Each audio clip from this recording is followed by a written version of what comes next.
Ghee fam, welcome back to Spill the Ghee, where we serve the hottest tea. Let's talk about Ramayan. Bollywood को एक चीज seriously समझने की जरूरत है। हर एक्टर हर रोल के लिए फिट नहीं होता, स्पेशली जब आप किसी ऐसे कैरेक्टर को पोर्ट्रे कर रहे हो जिसके साथ करोड्स ऑफ इंडियंस की इमोशनल और रिलीजियस सेंटिमेंट्स जुड़ी हुई हैं। अभी रिसेंटली रामायण का ट्रेलर रिलीज हुआ है और इस मूवी में रणबीर कपूर को लॉर्ड राम के रोल में और साई पल्लवी को माता सीता के रोल में कास्ट किया गया है। लेकिन ऑडियंस को ट्रेलर देखते टाइम वो डिवाइन ऑरा फील ही नहीं हुआ जो वो लॉर्ड राम और माता सीता के कैरेक्टर से नेचुरली एक्सपेक्ट कर रहे थे।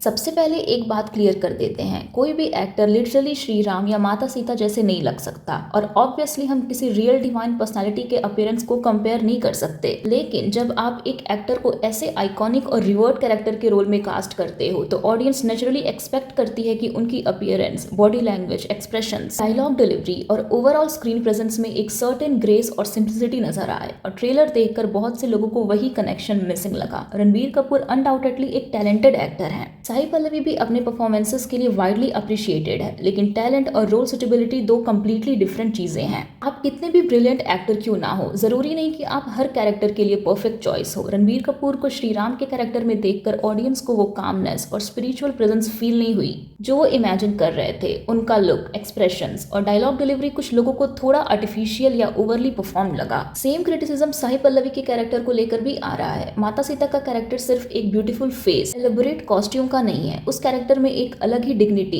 इनोसेंस, स्ट्रेंथ और सिंप्लिसिटी चाहिए होती है। और ट्रेलर के कुछ पोर्शंस देखकर ऑडियंस को लगा कि वो इमोशनल कनेक्ट क्रिएट नहीं हो पा रहा। अब ये भी पॉसिबल है कि ट्रेलर में कुछ सीन्स कॉन्टेक्स्ट के बिना दिखाए गए हों और पूरी फिल्म देखने के बाद परसेप्शन कंप्लीटली चेंज हो जाए। लेकिन ट्रेलर का पर्पस ही होता है ऑडियंस को एक्साइट करना और उन्हें कैरेक्टर से इमोशनली कनेक्ट करवाना। अगर ट्रेलर के बाद ही ऑडियंस कंफ्यूज्ड हो जाए कि क्या ये कैरेक्टर एक्चुअली फिट है तो ऑब्वियसली डिस्कशन तो होगा ही। ऑडियंस का क्रिटिसिज्म सिर्फ एक्टर्स के लुक्स तक लिमिटेड नहीं है, लोग डायलॉग डिलीवरी को भी पॉइंट आउट कर रहे हैं। ऐसे माइथोलॉजिकल कैरेक्टर्स के डायलॉग्स को डिलीवर करने का एक सर्टेन रिदम होता है, उसमें सिंप्लिसिटी होनी चाहिए। आपको डायलॉग बोलते वक्त ऐसा फील होना चाहिए कि कैरेक्टर के वर्ड्स में वेट है। लेकिन ट्रेलर में कुछ डायलॉग्स ऐसे लगे जैसे एक्टर्स लाइंस परफॉर्म कर रहे हैं, कैरेक्टर को लीव नहीं कर रहे। और ये डिफरेंस बहुत सेटल होता है लेकिन ऑडियंस नोटिस कर लेती है, स्पेशली जब आप रामायण जैसी स्टोरी बना रहे हो जिसे लोग बचपन से सुनते और देखते आए हैं। तो ऑडियंस के माइंड में ऑलरेडी एक इमोशनल इमेज होती है, इसलिए एक्सपेक्टेशंस ऑटोमेटिकली बहुत हाई हो जाती है। अब बात करते हैं रकुल प्रीत सिंह की, जो सूर्पनखा का रोल प्ले कर रही है। रकुल एक टैलेंटेड एक्ट्रेस है, नो डाउट अबाउट दैट, लेकिन ट्रेलर में रकुल का गेटअप काफी ओवरडन लगा। मेकअप, स्टाइलिंग और ओवरऑल अपीयरेंस को लेकर ऑडियंस का रिएक्शन ये था कि कैरेक्टर को इंटेंस और इम्पैक्टफुल बनाने के चक्कर में मेकर्स ने शायद थोड़ा ज्यादा ही कर दिया है। लेकिन ऐसा भी नहीं है कि हर एक रोल के लिए सिर्फ क्रिटिसिज्म ही मिल रहा है। कुछ रोल्स ऐसे भी हैं जिसके लिए अप्रिशिएशन मिल रही, जैसे Ravi Dubey as Lakshman ji and Yash as Ravan. लेकिन अगर ऑडियंस को लीड कैरेक्टर से ही कनेक्ट करने में डिफिकल्टी हो रही है तो मूवी के लिए ट्रस्ट बिल्ड करना चैलेंजिंग हो सकता है, क्योंकि रामायण की स्टोरी में राम और सीता ऑब्वियसली सेंट्रल कैरेक्टर्स हैं। ऑडियंस को उनके जर्नी के साथ इमोशनली इन्वेस्टेड होना है, उनके डिसीजन, स्ट्रगल्स, इमोशंस और रिलेशनशिप को फील करना है। तो यही वो पॉइंट है जहां बॉलीवुड को पीरियोडिक और माइथोलॉजिकल फिल्म्स बनाते वक्त थोड़ा सीरियसली रीथिंक करना चाहिए। आजकल एक ट्रेंड देखने को मिल रहा है, बड़ी फिल्म है तो बड़े स्टार्स होने चाहिए, बड़ा बजट है तो पॉपुलर फेसेस होने चाहिए। लेकिन कैरेक्टर ड्रिवन सिनेमा में स्टार पावर से ज्यादा इंपॉर्टेंट होती है कैरेक्टर सुटेबिलिटी की।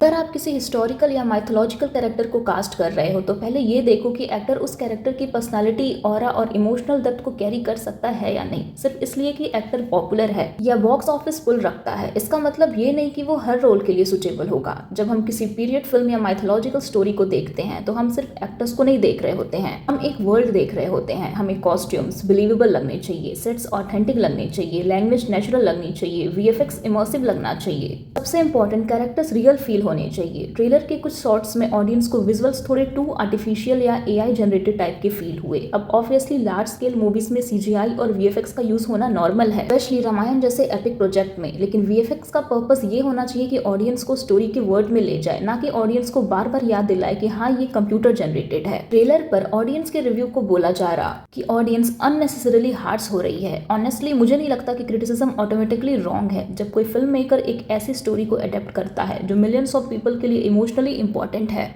तो ऑडियंस को अपना ओपिनियन देने का राइट है। रामायण जैसे प्रोजेक्ट के केस में मेकर्स को एक्स्ट्रा कॉशियस रहना चाहिए। ये कोई रेगुलर फिक्शनल स्टोरी नहीं है जहां आप क्रिएटिव लिबर्टीज लेकर कुछ भी एक्सपेरिमेंट कर सकते हो।